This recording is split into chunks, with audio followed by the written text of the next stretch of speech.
Sino ba nakakilala kay San Miguel? Mga lay minister, sinong San Miguel ang kilala nyo? San Miguel Beer? Ibang espiritu yon, no?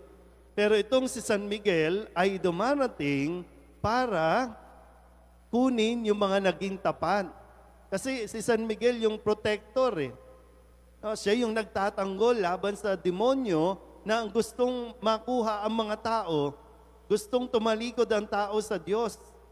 Pero si San Miguel, protector natin, defender natin.